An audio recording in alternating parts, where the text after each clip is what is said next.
All right, ladies and gentlemen, boys and girls, we are live. We are underway here now as we are able to kind of get through and check out what went down in this game. Wild game for K-State. Man, just incredible the way that the game ended up playing out. And honestly, I don't have many words for it, the way that it ended up going down. Really impressive in a couple of ways to me about how things went down for K-State. Number one, the fact that Marquise Noel put together that performance in general is pretty insane. And in addition to that, he did it with a bum ankle that was very concerning in the moment. Obviously, anybody that has done anything where they've sprained their ankle, they know how in the moment just how painful and scary it kind of is, because you don't really know for sure what's taking place. And for him to just get it taped and go out there and not really change the way he played in the game. He was still just as dominant and still as important to the game as he was prior to the ankle sprain. Just a really impressive night for him. And you can go through social media and see just how many people are going off now about Marquise Noel and how impressive that was. They just showed on the TBS post game, Trae Young, Kevin Durant, Muggsy Bogues, like a bunch of, big time basketball players are giving their shout outs and love to Marquise Noel after tonight's performance, where he ends up 20 points, 19 assists. The 19 assists are an NCAA tournament record. And a good note now from KSU_fan on Twitter. He keeps track of all this stuff throughout the year. With those assist totals, Marquise Noel is now third all-time in Big 12 for Big 12 players in single season assists. The only guy that is better than him is Doug Gottlieb, who did it twice. And so the impressive thing about all that is not just the fact that they're at 285, but it's more so that, like, Gottlieb was really only a passer. He was not a scorer. Marquise Noel is scoring the basketball at such an elite level, and he is also able to dish it out. So really impressive by Marquise Noel. Little reset for you. I'm Mason Voth, managing editor of EMAW Online. We'll be going live here this evening for who knows how long. It'll be a reflection, a celebration, whatever you want to call it tonight, between myself and then Gabe Swartz, who also contributes for us. He'll be hopping on anytime now. He needed a little bit more of a cool down period after the game, I guess. So he'll be hopping on here very soon. And then be sure to be locked into the website over at EMAW Online, because Alec Bussey, boots on the ground in New York City, was at Madison Square Garden tonight. He'll have plenty of coverage there. One of the things that I would encourage you to go check out on the site right now is going to be the story that he wrote earlier today. He did all this in one day, and it was incredible what he was able to turn out. But he went and met up with Marquise Noel's brother and dad, and they went around a bunch of the old courts that Marquise Noel played on when he was growing up in New York City, and kind of went through the journey that led Marquise Noel to the point of where he is now, 20 points, 19 assists, and taking K-State to the Elite Eight for the first time since 2018, and took overtime. It's not the most fun thing if you're sitting at home, and K-State now, let's see, that's two of the last three Elite Eights they've gone to has needed an extra period or two in the case of 2010. Fortunately, it was just one extra 5-minute period tonight, and K-State was able to get the stop they needed. That was really the biggest issue. And in the crunch time, the closing moments of the regulation and overtime, K-State wasn't able to get the stop following the big play that they had made. And that was really the scary part going into that final possession there for K-State, and you didn't know what was going to happen. And, of course, who other than Marquise Noel was there to make that play at the very end. So really impressive what they were able to do there right now. So we'll have a little bit more coming up here in just a moment. Gabe will be joining us. Just some final tallies and figures from the game that should stand out to everybody. K-State wins at 98-93. They end up with two guys scoring 20 points in the game. That's Keontae Johnson and Marquise Noel. And the other kicker for the Wildcats is they end up with 6 players in double figures tonight. Johnson, Noel, Masood, Gasson, Tomlin, and Cam Carter. Every guy had a bucket that was big time that they absolutely needed to convert, that also maybe they wouldn't have done in other games this season. Just the way that this thing played out, K-State matched Michigan State, who is a better shot-making team. Just looking at three-point numbers, K-State is a little above 30%. Michigan State was north of 40% entering tonight's game. Both teams kind of went blow for blow with each other. K-State was 46% from three, 11 of 24, and Michigan State was 52%, 13 of 25. The Wildcats were also able to withstand the free throw line in this game. K-State wasn't great at it, 11 of 16, that's 69%. Michigan State was good at it, 82%, and they shot a few more than K-State. They were 18 of 22 at the free throw line. So K-State was able to make enough plays to get themselves over the hump and move on to the Elite Eight, where they will now face either Tennessee or Florida Atlantic. That game is getting ready to come off right now. So that'll be going on TBS next, and we'll see what ends up coming out of it. But should be exciting to follow along with the remaining games tonight. It's probably a good thing for the NCAA that K-State and Michigan State delivered the way it did, because it looks like Arkansas-UConn was a snooze fest. UConn just blew Arkansas out of the water. That's got to ruffle some Jayhawk feathers sitting at home watching the team they lost to in the second round get pummeled the way that they are. But the game on CBS coming up after that one will be really good. Gonzaga-UCLA, little rematch of the 2021 Final Four game that got played in Indianapolis. So we'll keep our eyes on that. A couple of things that I want to note from the game before Gabe hops in here, just to kind of take a look around at some of the things that stood out to me throughout the point of the game. I like early on in the game, K-State got some of the right looks that they wanted. They just had some of the wrong players end up taking them. They did get a couple shots poured in that they normally don't get. You got Desi Sills, David Gasson, and Cam Carter all made some significant threes in the game. You're normally not going to get that out of this K-State team. So K-State was fortunate there, but then there was a little lull where Desi Sills took another three that you didn't really like. Naquan Tomlin took a couple that I'm okay with Naquan Tomlin and Desi Sills taking threes at the right time. Then it seemed like the right time. They were a little bit more forced. They were a little bit more guarded than what they normally are. So I didn't like that. But K-State settled in and eventually found their rhythm, and they just realized that they were going to be able to kind of pick and roll Michigan State to death. The Spartans were really, really concerned about Marquise Noel. They brought a lot of doubles his way. They did a lot of big-time things to try and take him out of it, and he made him pay with his passing. And then when he got the shots that he needed, he was able to knock them down. And I think one of the other things that's probably won't get overlooked, because I think a lot of people are aware of it in K-State circles, but the fact that David Gasson, Naquan Tomlin, whoever it was, cutting to the basket or in the lane, caught the basketball tonight is such a big, big deal, because they've struggled with that at times. And obviously the last couple of years, totally different players, but K-State didn't have many bigs that were catching the ball and able to just go up and score. We saw that a lot with David Gasson tonight. So, I mean, there's just, you can't say anything bad about the way really anybody for K-State played tonight, because this is the other thing.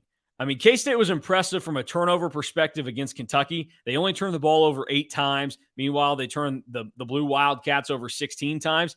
In tonight's game, Michigan State turns it over 13 times, which is not bad at all, considering the amount of possessions that were in this game, how high scoring it was. You go to the extra frame, like all of that, it makes total sense. K-State only had 5 turnovers tonight, 2 from Marquise Noel, 2 from Keontae Johnson, and 1 from Bebe Igiola in the 1 minute of action he saw.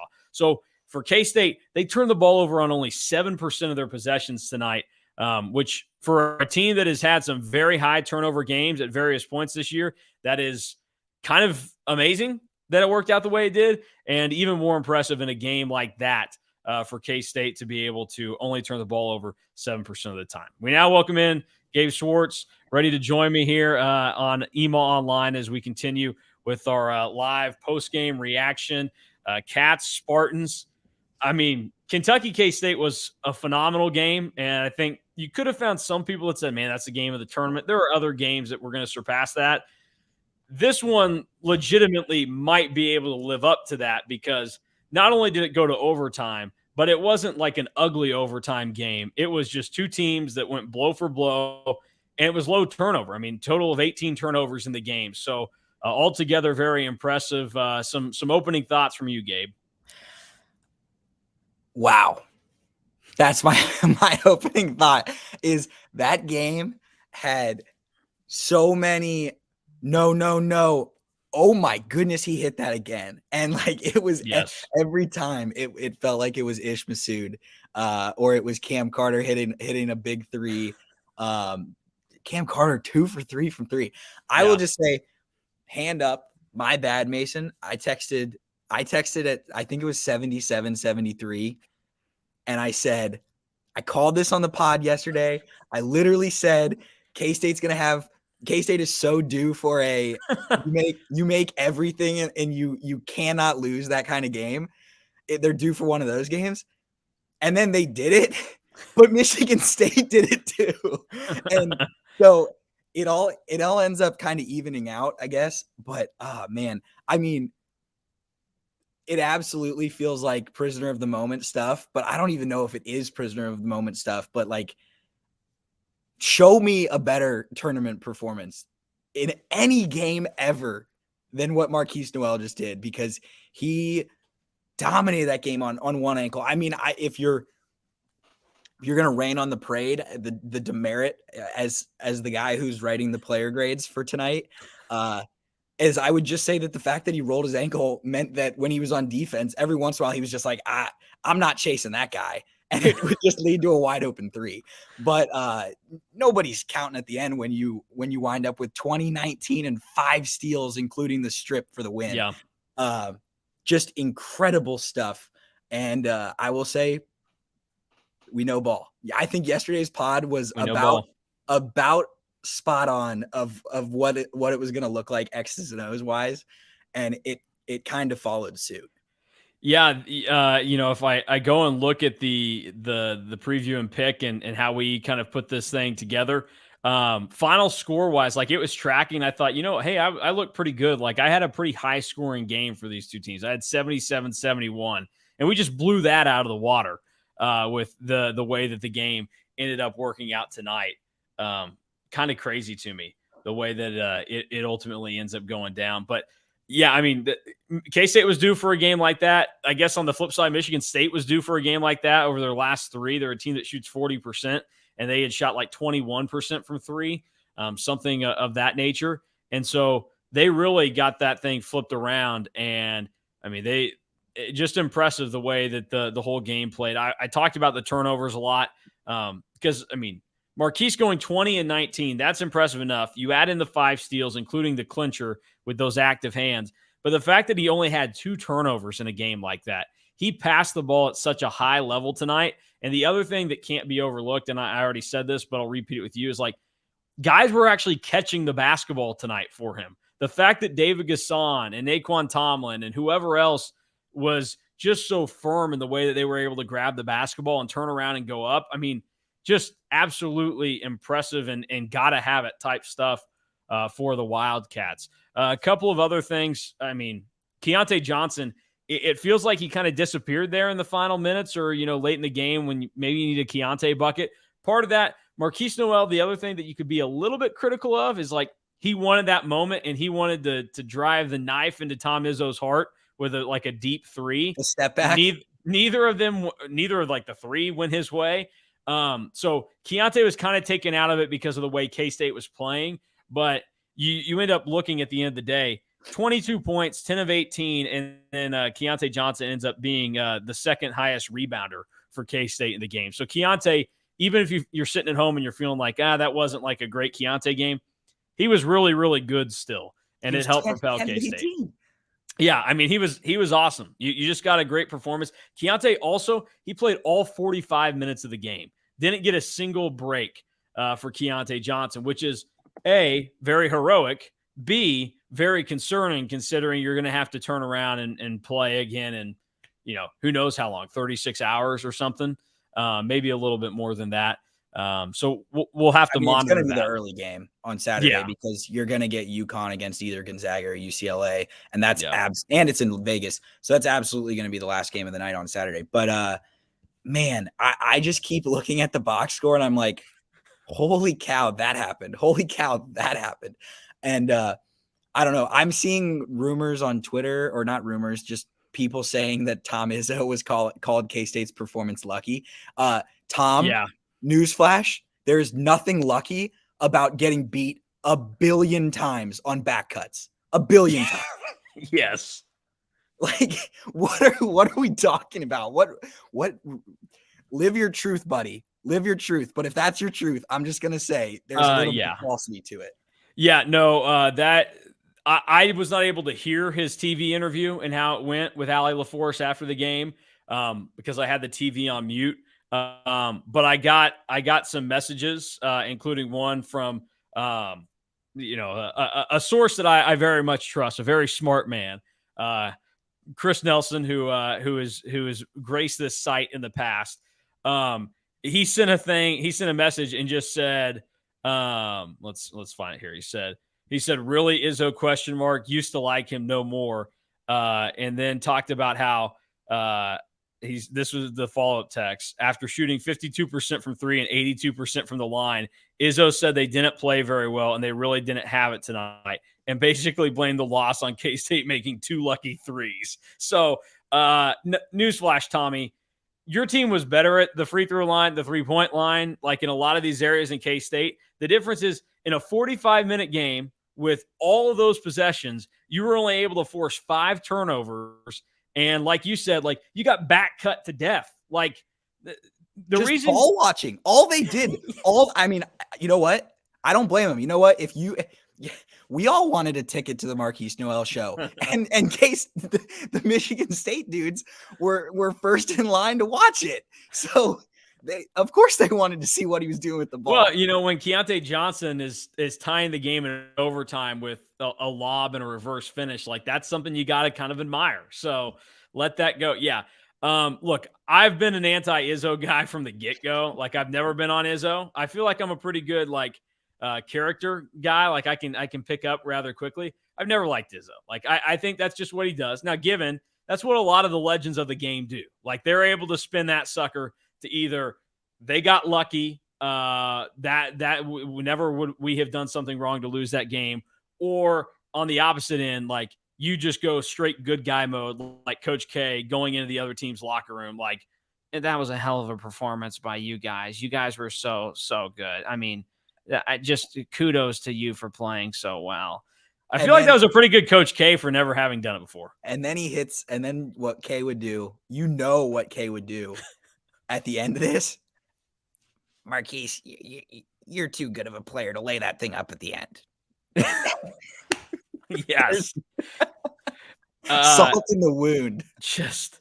I just wish incredible. 20 and 20. That would have been special. Yes. Well, yes, that would have been great.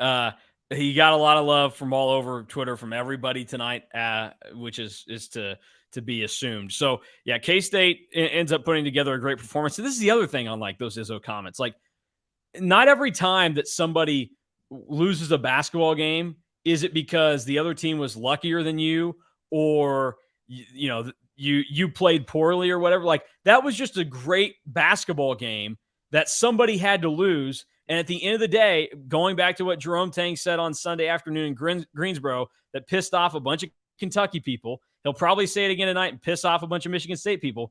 K-State had more dudes today than Michigan State. Michigan State had dudes make plays, but at the end of the day, you look around, like Michigan State, early on it was Hauser. Hauser was a killer early on. I mean, come on. It's basketball. If there is a white guy on the floor, you better know what he's going to do. It's going to shoot the three, and K-State let him rip him early. But then he kind of cooled off, but then A.J. Hoggard took over, and those two guys were really special. But the fact that K-State was able to get the performance they did out of guys like Ish Massoud and, even David Gasson to some extent. Like David Gasson scoring tonight, he had a great game against Kentucky, but that was without scoring the basketball.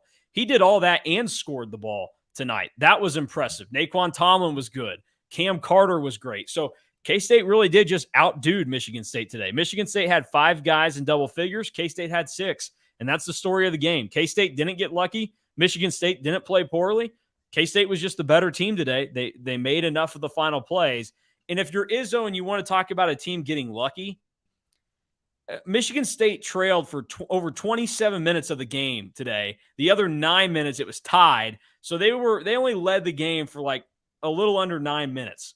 And they got the opportunity to tie the game and kind of prolong that thing. Like, if you want to talk about luck, Mr. Izzo, your team was the one that was fortunate there. Desi Sills was fouled out for the last 12 minutes of the game, whatever it was. Like, K-State was without their third best player for a third of the game, and you couldn't do anything. So that's not K-State getting lucky. That's just them being the better team. Yeah, Desi Sills got absolutely jobbed tonight. And I said to you guys, to you and Alec, over text, as soon as he fouled out, I was like, if that's Desi's last game, that's one of those things where it's like you're gonna live the rest of your life thinking, like, yeah, your memory is going to be etched of the three names of the three officials, because those guys just straight up yanked a playing opportunity away from you in that situation, completely. So, I mean, yeah, that was that's a game right there where, like, revisionist history, you go, man, that was just an awesome game. That was a great game to be a part of, like, if you're on the K-State side. But if you had lost that, like, you'd have much different feelings. And that's, living through that 13 years after the Xavier game and that Sweet 16, like, you go and you kind of forget over all those years, like, man, that was a crazy game, like everything that went with it. But you don't think to yourself, like, oh man, that would have sucked if you're Xavier. And you kind of forget all the feelings and the way that game played out, like, in the moment.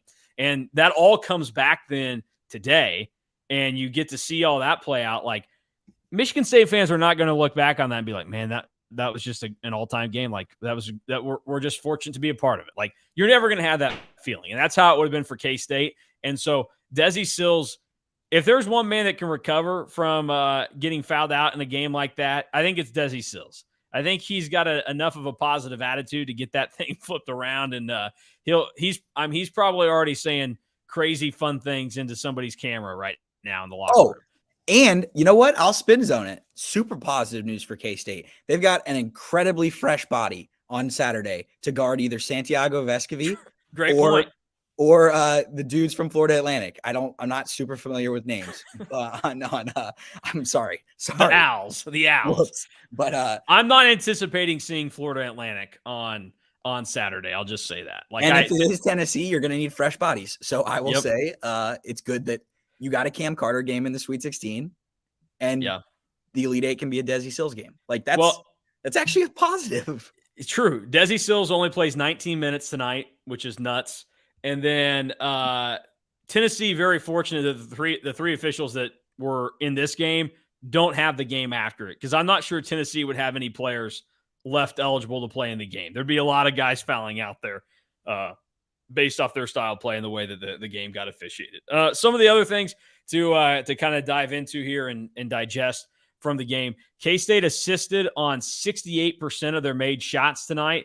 Their magic number all year has been 63%. Anything higher than 63%, they were 21-0 entering tonight. They're now 22-0 at that number. So if they're finding guys and they finish, K-State's winning the basketball game. And then ultimately, I think another thing that is impressive to me is just the fact that, I look up and down the box score, and what's kind of crazy here is, number one, there were only 10 total fast break points in this game, 8-2. For a game that was played at such a high level, so many possessions, so high scoring, there were only 10 fast break points total. K-State wins that 8-2, and the Wildcats win the points in the paint battle 44-36. That's another sneaky thing that K-State's been really good at lately, even against teams that should be better inside. But because K-State's so good with Noel or Johnson finishing in the lane and doing some of that, and then whenever you get Carter and Gasson doing it tonight, you get a little bit of a boost there, because I think they were tied with Kentucky in points in the paint on Sunday. So all in all, great game for K-State, and things work out in a really, really good way for them. And now they get to kind of sit around and wait to see who they play tonight, Tennessee or Florida Atlantic. Certainly makes things go a lot better for the rest of the night and tomorrow when you win the game as opposed to losing it. So those are some instant thoughts there. What else kind of stands out to you about the game that we haven't dug into yet?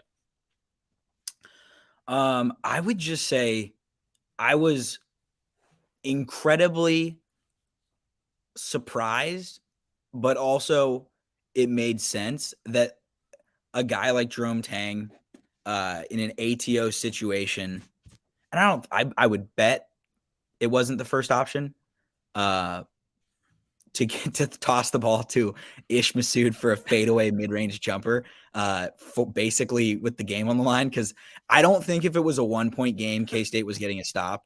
I just I don't know if that logic makes sense, but no, it does. The way that game played out, it certainly makes sense to me. Up one, I don't think you could trust because they were just going to drive to the rim and either get a foul on Cam Carter or score over Marquise Noel. But up 3, you force them to make a 3 or take a 3.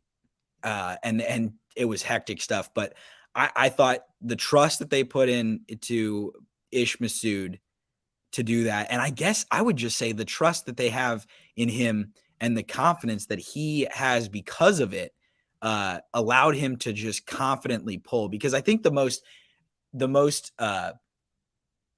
bad version of Ish Masood this season has been the guy who misses the threes because he either pump fakes and misses, or he just doesn't catch ready to shoot. He caught ready to shoot, and he has caught the ball ready to shoot since the Kentucky game. And since that last big shot in the Kentucky game. And man, he was special. And then the perimeter defense on the last possession, bravo. Just scramble drill 101 to figure things out there. Yeah. Here, we'll take a look right here at the Keontae Johnson lob play. I mean, the fact that K-State has been able to execute this in the moments that they have this year, obviously there's all varieties to each of them, but nonetheless, they are lobs that Keontae Johnson has finished to either win the game or do something major in a moment like this. So a minute to go, tied game, and K-State comes down the floor. And the other impressive thing out of this is not out of a timeout where they're inbounding it on the sideline right there, half court type of deal. This is them coming down the floor and still getting something like this. All the other games this year where they were able to do something like this to finish it, whether it was against Oklahoma State to seal the deal, to beat KU, they did it against Baylor as well to finish things off. There may have been another game or two that were mixed in there that they were able to finish, but they were able to do this just in real time coming down the floor. And again, here's what you talked about. You have Michigan State, you should know that Keontae Johnson is going to cut to the basket there, or that's a possibility. You're up far too high, and takes a little glance at Keontae, but it's not enough to be able to catch up there. And that's one of those deals, that's to the max of what Michigan State had killed him tonight, was not paying enough attention or being close enough. But that's kind of what Michigan State did all evening long, was just not be ready in those moments. And K-State exploited it. And K-State has proven they're not a team that you can not pay attention to that kind of stuff with, because they have a point guard that is smart enough to make the plays that are necessary. And then they have the guys that can finish it, especially if David Gasson and Cam Carter and Naquan Tomlin are on top of their game tonight. Because we know for the most part, Keontae Johnson will finish. The fact that they had other guys that were able to finish, that's what's the most impressive part. Yeah. I mean, it was the back cuts were so I can say horrible defense by Michigan State, horrible defensive principles of just defensive instincts to just be ball watching with Noel dribbling at the top of the key the entire night. But it also is just as bad basketball as it is for Michigan State. It's just really good basketball by K-State. And it goes back all the way to the shot quality article that I wrote in January. And the one thing that Simon was saying when we were going through the K-State data is he's the one thing that makes them elite is the fact that they're the number one team in the country in cuts. And it makes sense because you look at Marquise Noel's offensive game, and I know tonight even tonight he's 7 for 18 shooting the ball. He's 2 for 6 from 3. He's not the most efficient shooter of the ball. Mm-hmm. Keontae goes 10 for 18. I know that, but he's 1 of 4 from 3. Yeah. And when he misses, he's taken mid-range jumpers for the most part. But everybody else gets their offense from layups. Gasson gets it on layups. Sills gets it on layups. I know he hit a 3 tonight. Naquan, he could have. He missed a couple bunnies. He missed a dunk. missed a dunk on a between the legs pass. I mean, there were two major moments in this game for K-State where it felt like they could have extended it out to where it may have been too much for Michigan State. It was the missed dunk by Naquan that probably just lay it in, make sure you get it there. And then the other big one in the game, and this is the one that really stings, Keontae Johnson missed the front end of a 1-and-1 that if he makes both, puts K-State up 8 or 10, something along those lines. I think it was 8.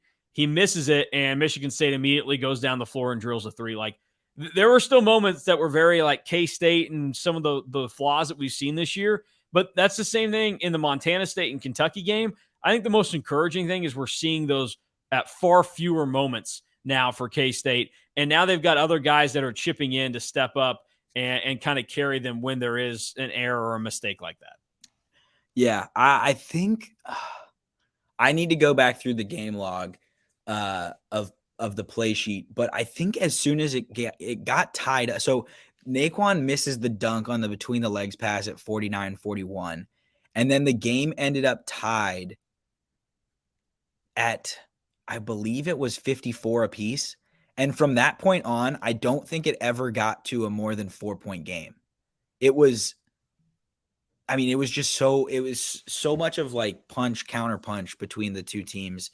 And the fact that K-State didn't back down, and the fact that K-State never allowed one of those kill shots because they have been susceptible to those 10 runs, it really kept them in this thing. And we talked about it extensively on the podcast yesterday that Michigan State did not have the dudes to force turnovers on K-State. They had 2 steals the entire night and 5 total turnovers for K-State. And you know what was incredibly impressive? For as much ball screen offense as K-State ran and as much cutting as K-State did, they never had a cutter run into a charge. There were 0 charges in this game. And that to me is the sign of guys being on balance, which is like a Villanova special. Like Villanova doesn't run into charges because all of their guys play off of 2 feet. All of their guys make great cuts. They play fundamentally sound basketball. And it was flashy stuff for K-State and it looked awesome, but it was also incredibly composed. And because of that, they limited turnovers. Which is why it would be fascinating if they get Tennessee on Saturday, because Tennessee is going to punch you in your mouth.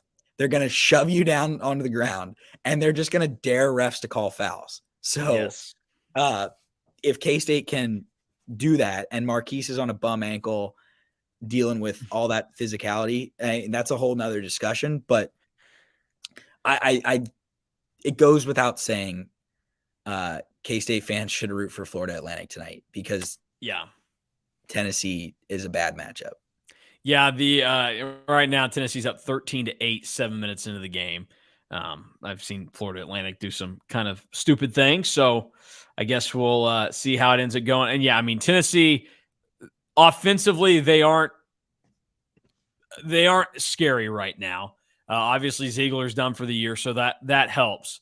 But they still have guys that are making plays. Like I didn't think they'd be able to get past Duke, and they found a way. And that was the result of like they got a crew in that game that let Tennessee play a lot like what West Virginia does, except Tennessee's got much better players and is just a better team as a whole than West Virginia. So they were just going to be physical, do a ton of aggressive things, and say, hey, I'm going to challenge you to call it here. Ideally for K-State, you get that same crew that just officiated tonight's game, and they're just ripping fouls off left and right. But the scary numbers for Tennessee, if you're K-State, they're number 1 in adjusted efficiency on defense, according to KenPom. So they're the top defensive team in the country, according to KenPom. And the thing that we've been tracking the last 2 games, Kentucky and Michigan State, both terrible at forcing turnovers.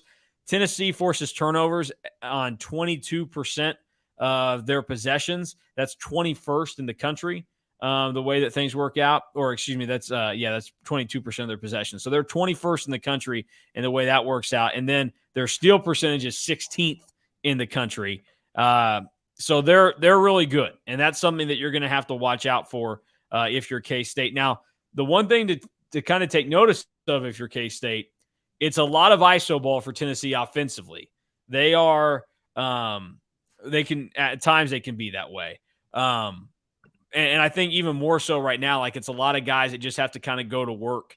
And we've seen that tonight so far against Florida Atlantic. They've just had a guy grab the ball and take it. So it'll be fascinating to watch how they finish out against Florida Atlantic here. They're already up 16-8, about to make it 17-8. So it'll be K-State, Tennessee, and right now the way it's shaping up, Tennessee is going to have a pretty ho-hum route there. They're not going to have to play 45 minutes of hardcore basketball tonight, and that favors them. And they also don't have their best player with a bum ankle that has to sit now for X amount of hours. Yeah, I think tonight was just an overwhelming. If people didn't watch the K-State Kentucky game nationally on Sunday, and I know that most of the casual people in college basketball probably did, just because it was Kentucky.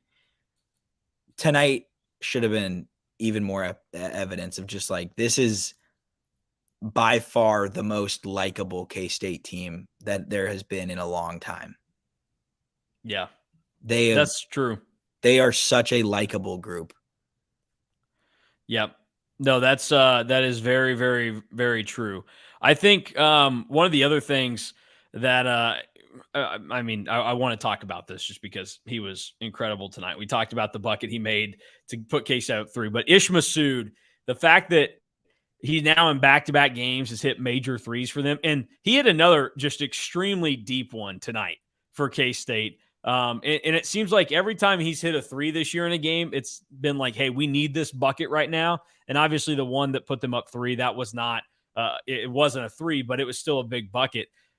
He was phenomenal tonight. And I think the other thing that is impressive is that him and Naquan Tomlin and David Gasson have also been able to do enough defensively. I know K-State struggled defensively tonight. There were times where they just couldn't stop Michigan State from getting inside. But late in the game, David Gasson had a really good possession defensively to force a stop and force Michigan State to pull up. Shot clock was winding down. They left it short, like around the free throw line. And then K-State got the rebound. I think they were only up 1 at that point. So David Gasson and all these other ancillary pieces for K-State, they've stepped up. And it may be that it's kind of building a house of cards for K-State, and it could all come tumbling down just as easy on Saturday against Tennessee. But I would much rather see a team right now that is doing what K-State is, where everybody is playing their best basketball of the season right now. And I don't really think that there's a doubt about that based off what we've seen the last 2 games against Kentucky and Michigan State. Yeah. I didn't realize that Gasson, Carter, and Tomlin were all 1 foul away from fouling out. Yeah. Like that game goes to double OT. K-State probably falls apart. I jokingly said to some guys that Nate Aubrey might be finishing this game on the floor. But it wasn't that much of a stretch to suggest that could be something that happened, because it was very, very, very tough for K-State in that department tonight. And like, I just thought in general, the way that this game played out, like the refs officiated it to a point to where nobody could play defense. And that's why we saw the score be what it was. Like, guys were getting decent looks from 3 that they could knock down, because you can't get too tight or they're going to call you for a bump, or that guy's going by you, or guys are going to go by you and finish in the lane, and you don't want to get a foul there. Desi Sills, like that man, I think at least 3 of the 5 fouls he had tonight, 2 of them, I don't even think he touched the guy that ended up drawing the foul. And they just seemed a little weak the way that they ended up playing out. So K-State is fortunate there, because Michigan State, they end up committing 8 less fouls in the game than K-State, and they only had 2 guys end up getting to 4 fouls. Nobody else even got to 3 for them. And Hauser was the really only significant player to be in foul trouble for Michigan State. But even in that second half, his effectiveness had kind of waned in the game. So just a great performance by K-State. Maybe there is a little bit of luck involved there, but not to the extent that Tom Izzo is suggesting, to where luck decided the game. And also, like, Tommy Boy's got to admit that his team was a little bit lucky at times as well, because there were a lot of moments where you could have looked at how everything had played out and said, hey, you're very fortunate to be going to overtime with this game, Tom. Now that you've gotten your 9th life as a Cat, like, go out there and win it. And he and his team weren't able to win it. So that's how I see it. And if you're going to, after a game like that, try and demean what K-State accomplished, I just shut the hell up and go home, Tom. Enjoy the couch. Yeah, they were better than I thought they were going to be.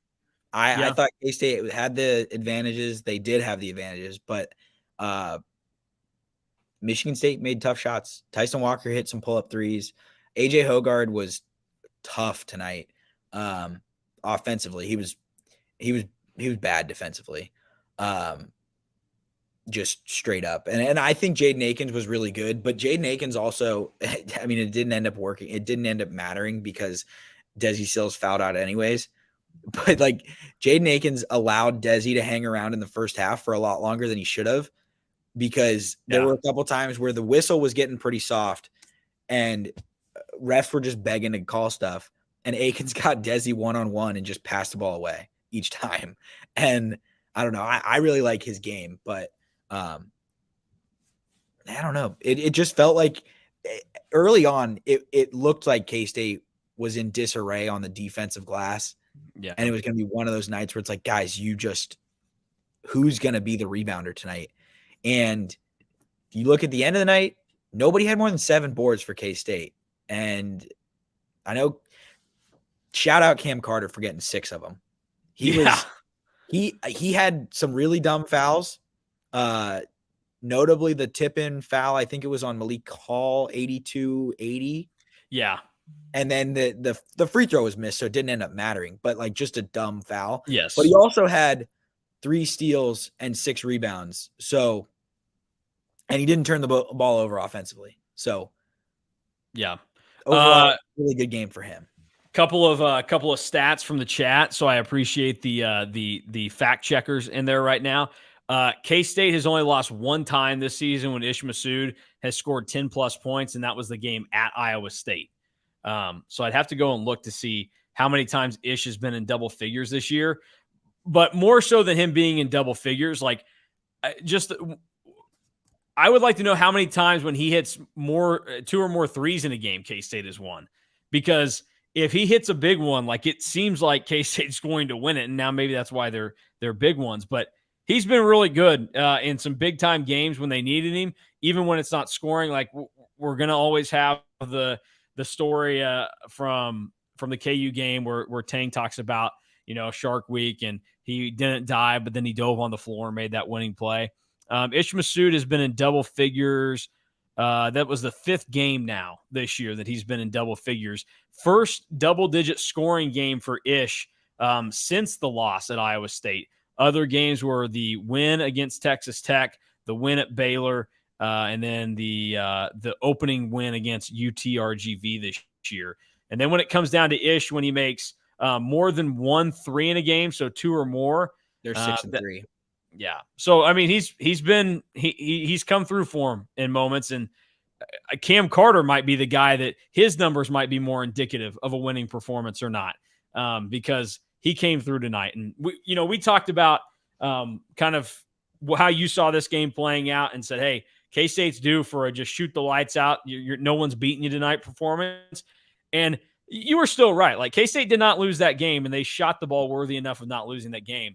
I went on a podcast yesterday with a Michigan State guy, and number one, he asked me, he's like, hey, who's a guy that just like out of nowhere could have a good game for K-State? He's like, that just kind of always happens to Michigan State. And the first 2 games against USC and Marquette, they had like dudes that aren't very special go off.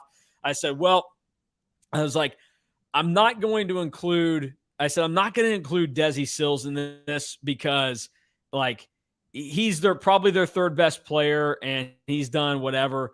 And I was like, Ish Massoud maybe like could hit some shots. I said, but Cam Carter is the guy that normally shots are not going to fall for him from the outside. But like, that's a dude that if he has a decent game, you're probably going to be pulling your hair out as a Michigan State fan. And I think the second he hit that first 3, I was like, oh baby, this is what we were looking for Cam Carter tonight. And the other thing I told him, I said, now this is something that like won't show up statistically for K-State because the Big 12 is not a great shooting league and all this. But I said to him, I was like, I think K-State has defended the 3-point line horribly this year. Like eye test wise, I look at it and I say they're not very good. Like Michigan State could shoot them to death. And Michigan State certainly tried, but I didn't account for the fact that K-State was going to be able to match them in every area. So K-State did some things that would typically lead to them losing a game, but they did the right things that helped kind of propel them to a victory, like not turning the ball over and just having Marquise Noel and Keontae Johnson, because that kind of helps too. And that's where I would be like, if I was Tom Izzo, and I'm gonna complain about like, oh, some of the big plays they made weren't big plays, they were lucky. I wouldn't do that. I wouldn't do that because you know what? Lob dunks on baseline cuts late in the game are not lucky. But I would say, guys, give like if I know the media members around Michigan State, and I'm sure there are some lifers, there's some guys who have been around the team for a while, I'd be like, fellas, if I told you going into this game that Cam Carter was going to go 5 for 6 and Ish Massoud was going to go 5 for 8, if I told you those two dudes were going to combine to go 10 for 14 and they were going to have 27 points, you would have told me we got routed and we lost by 5. Yeah. So that would be the thing that I would be pulling my hair out at night, and I would legitimately spend nothing the entire time traveling back to East Lansing thinking like, are you kidding me? Like the catch and shoot 3 from Cam Carter down 70-67 to tie it at 70s was the play where I was like, okay, K-State's winning this game. Like if that shot is going, and then the other one was Noel's baseball pass right into the shooting pocket, cross court to Ish. That was like, I mean, if he's going to set up dudes for layups, okay. But if he's putting it right in the shooting pocket for Ish, you just got to be like, guys, this is one of those stupid nights. And you know what? Over time, it has all worked out for Izzo. He's probably gotten the better end of these types of things more often than not. I think if I remember the stat right, that's only Izzo's second ever loss in a Sweet 16 game. Like if he makes it to the Sweet 16, he is winning that game. So like you're right. Things have worked out for the man. Like he's Mr. March. He's Mr. March. He's done all that. Like he's gotten to go to plenty of Final Fours, and he's kind of screwed up his opportunity. I said that to you guys at one point. I was like, that man has had enough chances to make something happen in the Final Four. This is not his night. This is not his moment. This belongs to K-State. That's why they need this thing, and they were able to get it done. Here's the thing. If you're a K-State fan, and I know that I like to rag on him, John Calipari, and all this kind of stuff, and you're ragging on Izzo a little bit and being like, I've never been an Izzo guy. I've never been a Cal guy. Yeah. I hate the show up every November and be like, oh, we're just kids. We're just kids. Like you recruited them. You wanted this young team. Whatever. Jerome Tang is 3-0 in the NCAA tournament, and 2 of the wins are against John Calipari and Tom Izzo. So that should get him. And guess what? That he's 1 win away from tying the first-year head coach record for wins at K-State, 27. Yeah, there you go. Yes, very, very. Yeah, it's good to think about that. Real quick, couple of things, and then I want to shift gears for a second. Then we'll be done for the night. This is the full Tom Izzo quote that he said on CBS or on TBS after the game to Allie LaForce. He said, "Give them credit. They banked in 2 shot clock threes. They made some big plays, but some of those big plays weren't big plays. They were lucky plays." Even better than that Izzo quote, where I'm sure if we watch the full interview, he would be even more salty, is the first reply to the man that tweeted out, Kyle Boone, a writer for CBS Sports. The first reply is from a Kentucky fan who says, "It's true, though. They made 3 straight contested 30-foot threes against Kentucky. They are a very lucky team." So it's good to know that Michigan State and Kentucky, both sides are just going to be fired up and pissed that they lost to the very lucky Wildcats, because I've never known a team that's won back-to-back games on luck. You can win 1 game on luck, but luck doesn't typically extend for a 5-day period. And luck is not working you, just absolutely working you in the pick and roll all night long. That was not lucky. That was just Marquise Noel being awesome. Yep. Here, let's show one of those lucky / awesome plays, depending on who you are. This is a look right here. If you're watching on the YouTube page, Marquise Noel coming down the floor and just a thing of beauty right here, as it just turns into essentially a scramble drill. And this is not too long after he's come in with the bum ankle. Like, this might be his first or second offensive possession back on the floor after he had to leave the game with the ankle sprain. He tried getting it to Tomlin, who lost it, and there were still about 3 seconds on the clock, but he just heaved it up traveled. there, got it to Traveled. go. Well, I mean, hey, walks, whatever you want to call them. I wouldn't worry too much about it if you're K-State. So a beautiful thing to look at there. One other thing that I wanted to bring up now here, a question from Ryan on the YouTube in the chat. He wanted to know about what we think of what it means for K-State and how it bodes for them to play in a different type of game against Tennessee, because that's likely what we're looking at. We're looking at one of those uglier style type games, as opposed to, even though they didn't make shots against Kentucky, that game still played at kind of a normal pace. It didn't feel like they had to do anything uncharacteristic to the way they kind of like to play. Now against Tennessee, who's your likely Elite Eight opponent, it's going to be a very physical game. Atlantic game into existence. Me? Yeah.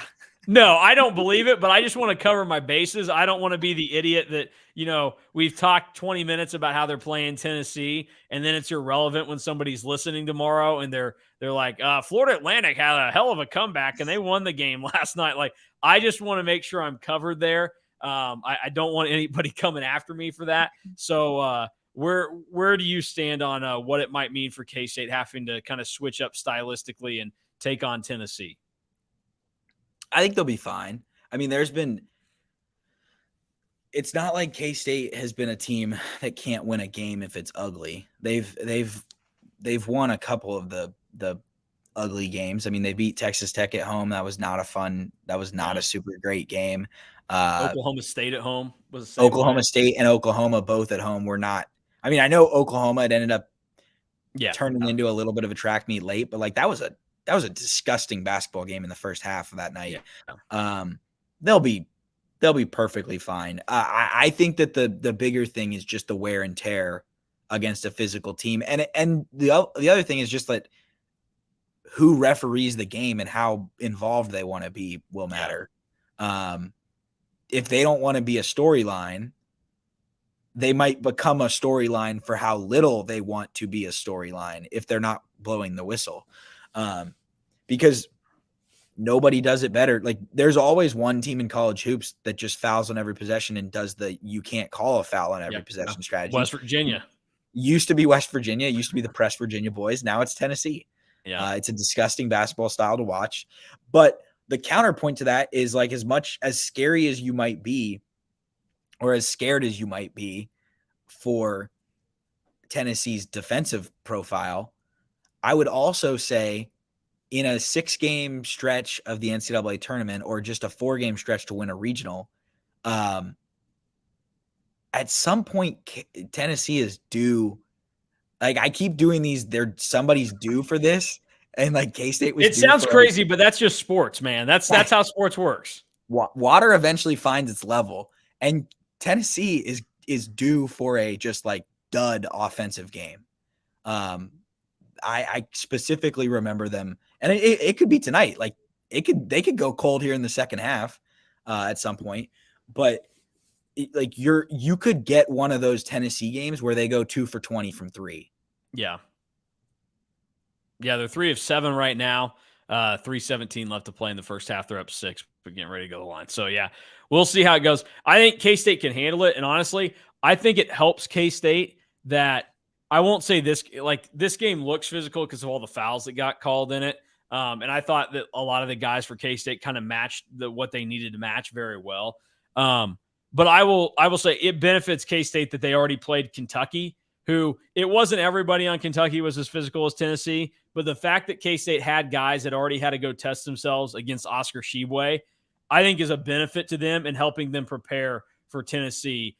Because if David Gasson's first test of this tournament against an overly physical team was Tennessee, that would be scary. But I just saw him go toe-to-toe with Tshiebwe and not be scared, not back down, and probably play the toughest basketball he had played all season. Naquan Tomlin is playing better, tougher, stronger, finishing around the rim, starting to be a little bit smarter on when to take it. Like, there are just a lot of things that are working out for K-State right now that I'm not overly concerned about Tennessee. The only thing that I could see being an issue, now K-State didn't get to the line a lot tonight, but I don't anticipate them to have certain guys finish around the rim like they did today. K-State was 21 of 29 finishing at the basket today, and a lot of those came from like Cam Carter, David Gasson, like some guys that just you don't normally expect it from.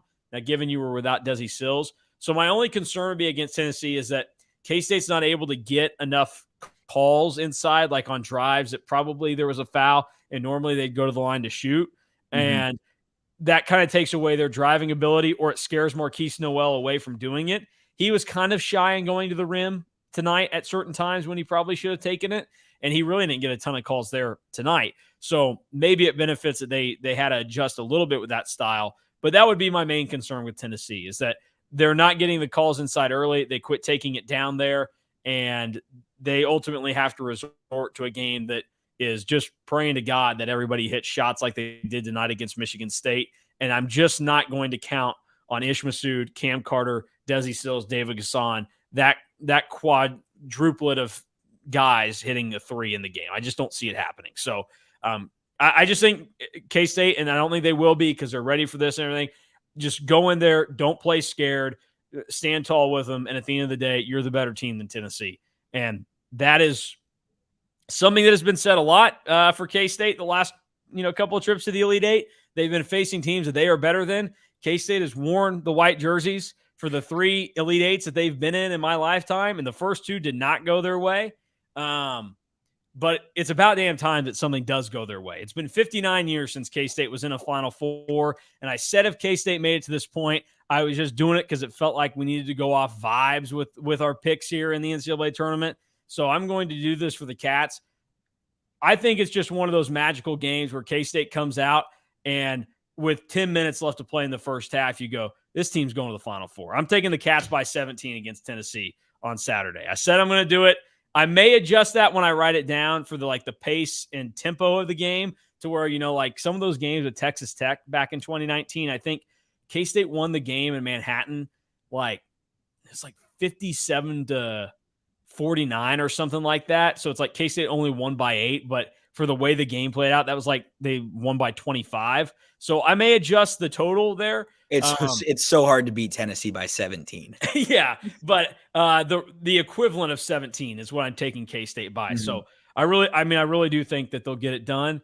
I do have my FanDuel ticket on K-State to win the East region. So we'll see how that goes and plays out. I'm unbelievably upset that as I drove from Manhattan back to Overland Park on senior night, I texted you and Alec, and I said K-State is plus 1,800 to make a Final Four. Yeah. And I said, mathematically, that does not make sense. They're going to have a game where they're going to be a heavy favorite in the first game. And then even if you just think the next 3 games are all toss-ups, from a gambling perspective, that's like a plus 600 expected value. If you're going 3 parlays of toss-up outcomes or 3 outcomes in a parlay of toss-ups, and I didn't pull the trigger on it, and it upsets me to this day. But I will say at the same time, I picked K-State in my bracket to go to the Final Four. I wrote that they were a national title contender, and I know that it's a lot easier to say that when you're not a person who has been beaten and barren by failures in the past, and you're not in denial mode that things are actually good, which I think some K-State fans on our board were. And they just didn't want to hear someone being overly positive. You and I took a lot of heat for that take. you in particular. Because we all know you were the shadow ghost writer. There. Putting it under my name. But this was what we were talking about. And so far you've gotten great coaching from Tang. You've gotten star performances. You've probably got one of the 5 best, and that's being generous. Mm-hmm. Generous. One of the 5 best NCAA tournament performances ever tonight from Marquise Noel. And through 3 tournament games, he has 9 more assists than anyone has ever gotten in the first 3 tournament games of a tournament. So he's been special. This is the exact recipe for them to go to the Final Four, and they don't have to play Zach Edey, and they don't have to play. So they don't have to play the Big Ten Player of the Year. They didn't have to play the Big East Player of the Year. Tyler Kolek wasn't there. I think some weird things could happen tomorrow night in Louisville. Yeah, maybe San Diego State bucks it up a little bit. Go Aztecs. And sometimes it's not just about how well you play. Sometimes it's about the route that you get. And I wouldn't say Kentucky and Michigan State is easy, but if you told me that K-State, if you told me on that senior night, K-State was going to get a game against Tennessee to go to the Final Four, you would take that in an instant. Yes, absolutely. And if you said it was going to be Florida Atlantic as well, you would have taken that in an instant as well. Yeah. So they are in a great spot. This is my last question for you is if you go negative Nelly and you say K-State loses on Saturday, this is still a top, if you play this season 100 times, this is what, a top 3 percentile outcome? Oh, for sure. I mean, yeah, I don't know that there is like, because you're playing a team that you could beat on Saturday. Like if you run the simulation, however many million times, it would say, okay, you could beat Tennessee. Like that could happen. And so that would be the case. But I think this is like the second best case scenario, win or lose on Saturday. Because at the end of the day, I mean, I don't know. I have a really tough time seeing that this team that's really just built around 2 guys, and then everybody else, you're just crossing your fingers that they're going to step up. I have a tough time seeing that team win a national championship. And depending on who's on the other side, like if it's Alabama, I mean, I will be more than excited to be in Houston for that and everything, but I'm more than prepared to watch my alma mater, the school that I went to, the school I grew up loving and all that. I'm more than prepared to watch them get killed by the style of basketball that I love more than anything. Just chucking it up, running down there, passing the ball, pass out of open layups for dynamite threes. Like I'm prepared for it. So yeah, I think it's probably the second best outcome that's possible there for K-State. Other thing, and just so you don't feel bad, like my Final Four ticket on K-State, that was placed like 2 days ago. Damn. So that it's less value, but they had the third best odds in this region. They were plus 900. They were plus 900 on Sunday before they played Kentucky, and I didn't place that. And I feel stupid about that to this day as well. Like I don't know why I don't listen to myself. I talk myself through all these basketball scenarios, and I'm like, X's and O's wise, it makes plenty of sense for K-State. And then I let K-Staters be like, we couldn't possibly get to this spot. Like, it's too good to be true. And then I just don't do it. And sometimes you just got to shoot from the hip. Sometimes you just got to pull the trigger. We've got news right now. Somebody that Marquise Noel was talking to in the stands during this Tennessee-Florida Atlantic game was beefing with security. So Madison Square Garden security having another banner night. Team stolen for them. Yeah, I also, nobody knows this one either. I had 50 on K-State money line tonight as well. So I had a lot on that as well. Yeah, I knew you had that one because you made a comment about how you had quite a bit going there. So we were confident in the Cats. I never lost faith there for a minute in that game. If there's one thing EMAW Online knows, it's we know ball. We know ball. We absolutely know ball. We'll stay locked into Tennessee, Florida Atlantic, as I'm sure everybody else will, and see how that goes. And then we'll be ready tomorrow. Alex shouldn't have anything going on, so we'll just have him hop on, and he and I will do a full preview for everything that takes place. I guess if Gabe is available, you're always invited. I will not be available. Okay. I will be working, and then I will be departing to go downtown to watch Sir Jabari Rice beat Sean Miller. I bet Alec would trade places with you in a heartbeat. You get to go to New York, and he gets to come back to Kansas City just to watch Sir Jabari. Yeah. We'll see how it ends up going down, but Tennessee, I'm assuming that's who K-State ends up facing in the Elite Eight.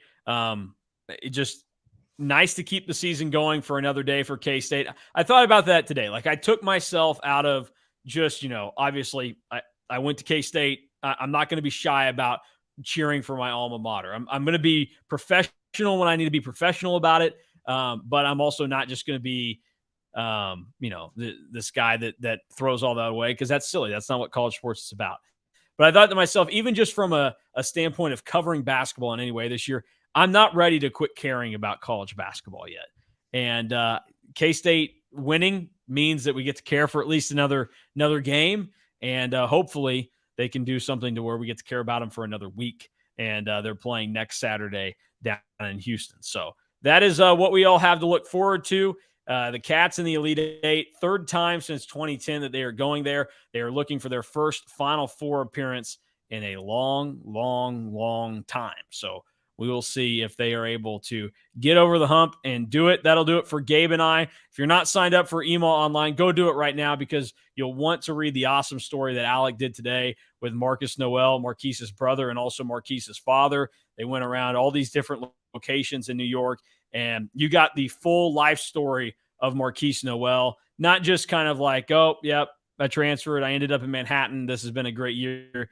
It's the real deal, how Marquise Noel, chances of not making it at birth, different instances in his youth that were really scary situations or dicey moments for the Noel family, and how Marquise Noel ended up in Manhattan, Kansas, and I think is going to win the Cousy Award. I think he ends up being the top point guard in the country. And if he doesn't win the award, I don't know that he needs to win the award to showcase that he is, because he's doing it in this NCAA tournament. It's a great story. You can only read it at EMAW Online in that situation, and get signed up less than $10 a month to do that. Also, plenty of other post-game coverage, player grades from Gabe.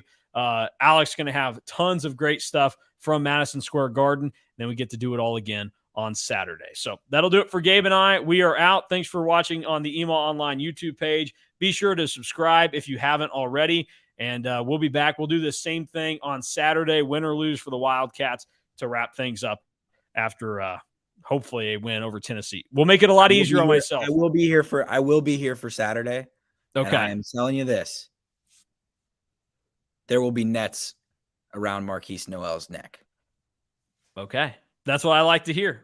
I was about to say something that tied it back into that story that Alec wrote, but I couldn't tell if it was like poetic or if it was just kind of like not right. So probably not. I'm not gonna say that on here. I'm gonna save myself being canceled on the eve of K-State's Elite Eight performance. So, because if they go to Houston, I want to be there. I don't want to be canceled and turn into like Louis C.K. or something. So, yes. Although what I was gonna say had nothing to do with what he did. So I'm just gonna shut up now, because I'm talking, and this is what they talk about, where like radio's a tough job. You're on the air for a long time. You say a lot of things, and sometimes you don't mean what you say, but you're still going to say something stupid, and you're going to get booted off the air at some point. I'm about to boot myself off the air, so I better just end the show right there. So Gabe and I are out.